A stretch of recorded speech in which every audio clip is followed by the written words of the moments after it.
अब आ गए हैं हम लोग NEET previous year question series में इलेक्ट्रोस्टेट के 2011 के क्वेश्चन पे। तो हम लोग देखते हैं फटाफट क्वेश्चन नंबर फर्स्ट क्या है इसमें। ठीक है, अब देखिए डायरेक्ट क्वेश्चन है, इसमें कहीं से कोई दिमाग नहीं लगाना है। अगर आप गॉस लॉ पढ़ रहे हैं, ये क्वेश्चन 2026 के सीबीएसई बोर्ड में भी आया हुआ था। सेम क्वेश्चन 2026 इसी साल सीबीएसई बोर्ड में भी आया हुआ था। क्या है question? A charge Q is enclosed by Gaussian surface of radius R। ठीक है, if the radius is doubled then outward flux will be double, will be reduced, increases by 4 times, remains same। आपको पता है, क्या पता है कि जो गॉस लॉ है, क्या है गॉस लॉ, फ्लक्स होता है E dot D S equal to Q enclosed upon epsilon naught. अब मान लीजिए एक चार्ज था Q, इसमें इनक्लोज था। अब आप इसमें इनक्लोज कर दो चाहे इसमें इनक्लोज कर दो, क्या इनक्लोज्ड चार्ज की वैल्यू चेंज हो रही है? नहीं हो रही है, तो फ्लक्स की वैल्यू भी चेंज नहीं होगी। ठीक है, तो इसका ऑप्शन डायरेक्ट, आप अगर प्रैक्टिस में रहते हैं तो ऑप्शन आ जाएगा इसका 4, फ्लक्स डोंट चेंज। ठीक है, अब आ जाइए नेक्स्ट क्वेश्चन पे। ठीक है, ये भी कोई क्वेश्चन मुश्किल नहीं है। क्या पूछा गया है आपसे, देख लीजिए फटाफट। 4 चार्जेस दिया हुआ है, सब पे यहां लिखा हुआ है, साइड कितना है 2L। तो इलेक्ट्रिक पोटेंशियल पूछा गया आपसे। क्या पूछा गया है? Electric potential at point A। ठीक है, अब आपको पता है कि जो पोटेंशियल होता है भाई साहब, क्या होता है? Sigma KQI upon RI। ठीक है, स्केलर सम होता है। तो फटाफट निकाल लो। टोटल लेंथ कितना दिया हुआ है? 2L। तो ये लेंथ हो गया L, ये लेंथ हो गया L, जिसकी वजह से ये डिस्टेंस की जरूरत पड़ेगी। ये है 2L, ये है L, तो हो गया रूट 5L। ठीक है, इसकी डिस्टेंस की भी जरूरत पड़ेगी। ये है 2L, ये है L, तो हो गया रूट 5L। सबका मेरे पास वैल्यू आ चुका है। अब मैं क्या करूंगा, फटाफट वैल्यू निकाल दूंगा। लिखो V। इसकी वजह से देखो क्या होगा, K। ठीक है, K मतलब 1/4πε0। और इसकी वजह से सब में K कॉमन आएगा, तो Q अपॉन ये वाला डिस्टेंस L। इसकी वजह से ये भी प्लस है, तो Q अपॉन L। इसकी वजह से क्या है, माइनस Q अपॉन ये डिस्टेंस रूट 5L। इसके वजह से भी माइनस Q और रूट 5L। Very good.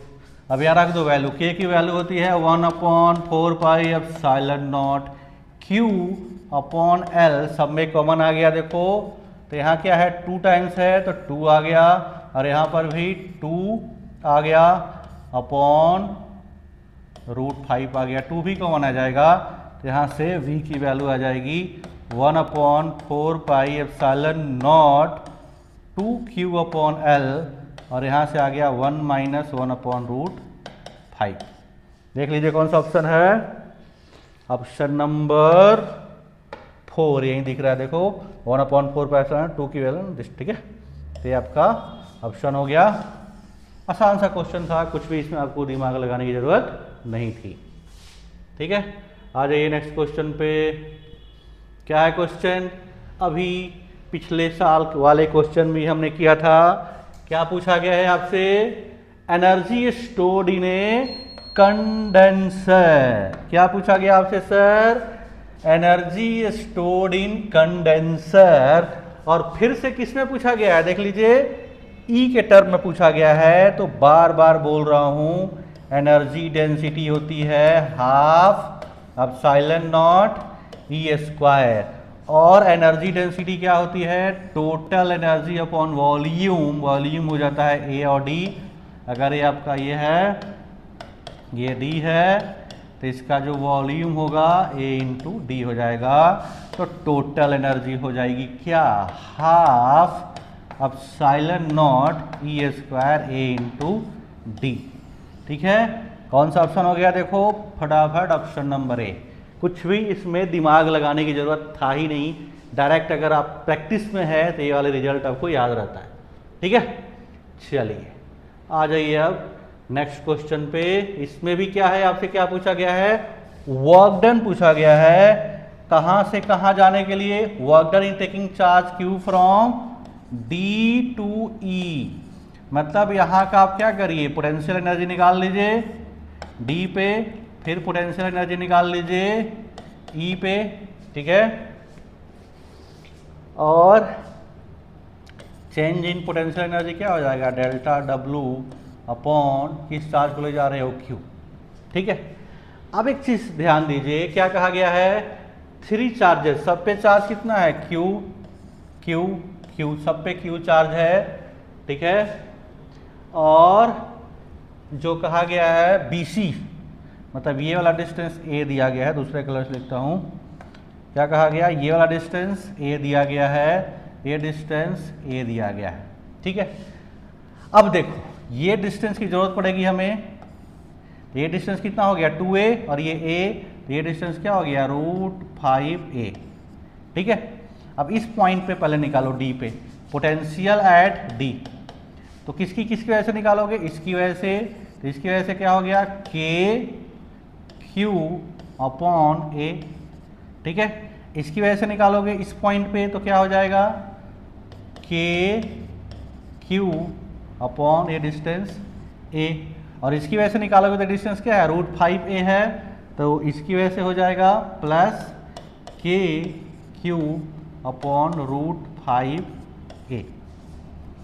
अब आ जाइए दूसरी की वजह से, अगर आपको इस पॉइंट पे निकालना है तो ये डिस्टेंस देखिए, ये डिस्टेंस भी √5A होगा, इसकी वजह से ये A अभी भी वही है, इसकी वजह से A अभी भी वही है, और इसकी वजह से डिस्टेंस अभी भी वही है।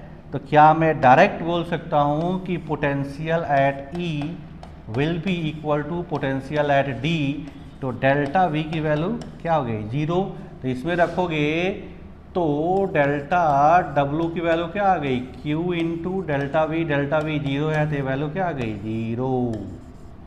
ठीक है, तो इसका आंसर क्या हो जाएगा 0। ठीक है, आसान सा क्वेश्चन था, कोई दिमाग लगाने की जरूरत नहीं थी इसमें। ठीक है, चलिए आ जाइए नेक्स्ट क्वेश्चन पे। ये भी आसान क्वेश्चन है, आपका इलेक्ट्रिक फील्ड और पोटेंशियल के बीच रिश्ता पूछा गया है। आपको पता है कि E की वैल्यू होती है -dB, इसमें लिखो डिफरेंशियल फॉर्म में delta V upon delta R, आपको अलग से निकालना होगा EX, तो minus delta B upon delta X। यहाँ देखिए V में केवल X वाला कंपोनेंट है, तो इसकी वैल्यू क्या आ जाएगी -8x। ठीक है, 2 × 8 -8x कहाँ पूछा गया है 102 पे, मतलब x की वैल्यू क्या है 1, तो EX की वैल्यू क्या आ गई -8, और x डायरेक्शन में है, मतलब E की वैल्यू निकल गई हमारे x डायरेक्शन में। अब आ जाओ y डायरेक्शन में, EY 0 होगा, EZ 0 होगा, क्योंकि यहाँ पे जो दिया हुआ है इसमें x के अलावा कोई कंपोनेंट है ही नहीं V का, तो EY और EZ 0 हो गया। इसका मतलब क्या हुआ कि जो इलेक्ट्रिक फील्ड E होगा वो क्या हो जाएगा -8I कैप। ठीक है, न्यूटन पर कूलम। इसका मतलब क्या है option 8 unit along negative x direction, option number 2। ठीक है, चलिए बेहद आसान क्वेश्चन था, कुछ भी नहीं था इसमें।